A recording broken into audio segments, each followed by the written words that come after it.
আজ সকালে ঘুম থেকে উঠেই চলে এসেছি রানা ভাইয়ের বাগানে। বাগানে কি পরিচর্যা করছে সেটা দেখার জন্য, আর তার সঙ্গে আমার কাছে কিছু সমস্যা রয়েছে, সেই সমস্যাগুলি তার কাছ থেকে শুনে নেব।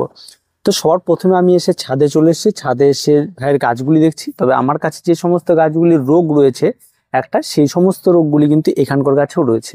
তাই রানা ভাই যতক্ষণ না আসে ততক্ষণ পর্যন্ত আমি একটু বাগানটাকে ভালো করে পরিদর্শন করব। উত্তমদা, কেমন আছো? উত্তমদা কিন্তু সকাল সকাল আজকে আমাদের বাগানে চলে এসছে, কারণ উত্তমদা বাগান কিন্তু অত্যন্ত সুন্দর করে, প্রচুর পরিমাণে গাছ করে। আর তার সঙ্গে সঙ্গে উত্তমদার সঙ্গে আমার ভীষণ একটা আন্তরিক সম্পর্কও রয়েছে। আর কিছু বলার নেই, তো কি সমস্যা রয়েছে উত্তমদার কাছ থেকে একটু আমরা জেনে নিই, আর সেই সমস্ত সমাধানগুলি আমরা করতে পারি কিনা এবং আপনাদেরও সেরকম কোনো সমস্যা আছে কিনা সেই সমস্ত বিষয় নিয়ে একটু আলোচনা করি। রানা, আমার গাছের পাতায় যে সমস্যাটি দেখা দিচ্ছে সেটা হচ্ছে ব্ল্যাক ডিজিজ। অনেক গাছের পাতা দেখছি যে মাঝখানে মাঝখানে কালো হয়ে আসছে। তো এটা আমি কি করে সমাধান করব, এই সমাধানটা যদি একটু বলো তাহলে আমার মনে হয় আমার সাথে সাথে বাকি যারা অডিয়েন্স দেখছে তাদেরও একটু উপকারে আসবে। তো চলুন আর দেরি না করে তাহলে একটু যদি তুমি দেখিয়ে দাও তাহলে খুব ভালো হয়। উত্তমদা যে রোগটির কথা বললো সেই রোগটি কিন্তু আমাদের প্রত্যেকের বাগানের গাছে হয়ে থাকে। এটাকে ব্ল্যাক স্পট বলে। অনেক সময় আমাদের ইনডোর প্ল্যান্টের ক্ষেত্রে দেখবেন মাঝে মধ্যে পাতায় কালো দাগ পড়ে যায়। এবার কেমন দাগ পড়ে তা আমি ডিটেলসে আপনাদেরকে বুঝিয়ে দিচ্ছি এবং আপনারা পুরো ভিডিওটি স্কিপ না করে দেখতে থাকুন। এটা আমার চাইনিজ মানি প্ল্যান্ট। উত্তমদা, তুমিও দেখে রাখো যে এই যে গাছটি রয়েছে এই গাছটিতে এই যে পাতার যে সমস্যাগুলি দেখা দিচ্ছে এটাকে আমরা বলি ব্ল্যাক স্পট।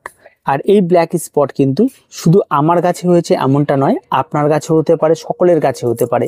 এর প্রথম লক্ষণ যেটা হয় সেটা সাইড থেকে পাতা এরকম হয়ে যায়। আবার কখনো কখনো দেখবেন আরেকটি পাতা আমি তুলে দেখাই, এই ধরনের সমস্যাও হতে পারে, পাতা পুরো গোলও হয়ে যেতে পারে। এই ব্যাপারগুলি কিন্তু থাকে। তো এগুলি নিয়ে ভয় পাবেন না। প্রথম যেটা কাজ করবেন সেটা একটা কাটার নেবেন। কাটার নিয়ে যে সমস্ত পাতাগুলি একদম বেশি পরিমাণে অ্যাট্রাক্টেড হয়েছে তাদেরকে কেটে দিন। যদি সেটা নিচে থাকে নিচে, উপরে থাকলে উপরে, যেটাই হবে সেটাকে আগে আপনাকে এটাকে কেটে দিতে হবে খুব ভালো করে।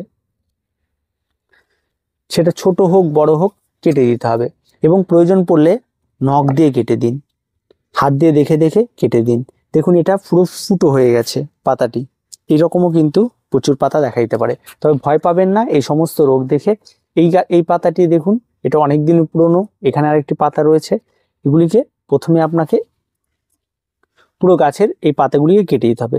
যেহেতু এই গাছটি উপরের দিকে একটা রয়েছে ডাল আর নিচের থেকেও প্রচুর পরিমাণে ব্রাঞ্চ বেরিয়ে গেছে, হয়তো আপনারা দেখতে পাচ্ছেন, তাহলে এই গাছের ক্ষেত্রে এটা আমরা আলাদা করে নিলাম। তারপরে যে সমস্ত গাছগুলি থাকলো তার মধ্যে আমরা অ্যান্টিফাঙ্গাল, যেটাকে আমরা বলি ব্লাইটক্স, সেটা আমরা ব্যবহার করব। সেই ব্লাইটক্স অ্যান্টিফাঙ্গাল কিন্তু আমরা সবসময় বলি, কারণ এটা একটা কন্ট্রাস্ট বেস অ্যান্টিফাঙ্গাল। আমি এই যে অ্যান্টিফাঙ্গালটি দেখতে পাচ্ছেন এই কালারের হয়ে থাকে। যেহেতু আমি সম্পূর্ণ প্যাকেট দেখাতে পারি না তাহলে প্রমোশনের ব্যাপার চলে আসে, এই কালারের হয়ে থাকে। সেটা আপনারা যে কোনো রাসায়নিক বা কীটনাশকের দোকানে কিনে নেবেন এবং সেটাকে আমরা 1 লিটার জলে 2 গ্রাম মতো গুলে নিয়ে আপনারা পুরো গাছে স্প্রে করবেন।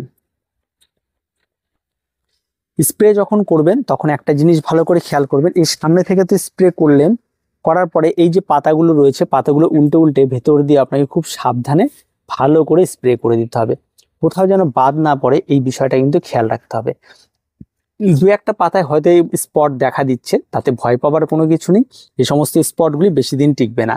আবার আরেকটা কারণে এই স্পট হয়, যদি অনেক পুরনো পাতা হয়ে থাকে সেগুলোতেও হয়। আপনাকে খেয়াল রাখতে হবে যে গাছের মূল যে পাতাটি রয়েছে, নতুন পাতা এইখান থেকে বের হচ্ছে, সেই পাতাতে কোনো সমস্যা আছে কিনা। দেখুন এখান থেকে যে সমস্ত পাতাগুলি বেরিয়েছে সেই সমস্ত পাতাগুলিতে কিন্তু কোনো সমস্যা নেই।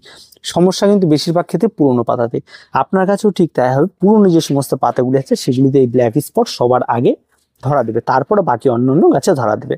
এবার এই ব্ল্যাক স্পটের পরে কিন্তু আপনাকে গাছে সামান্য পরিমাণ খাবার দিতে হবে। যে কোনো একটা মিক্স খাবার আপনি দিয়ে দিতে পারেন, সেটা আপনার ছাদ বাগানে থাকা মিক্স খাবার, ভার্মি কম্পোস্ট হতে পারে, ঠিক আছে, সেটা দিয়ে আমি এখানটায় 1 চামচের মতো ভার্মি কম্পোস্ট এখানে অ্যাড করে দিলাম।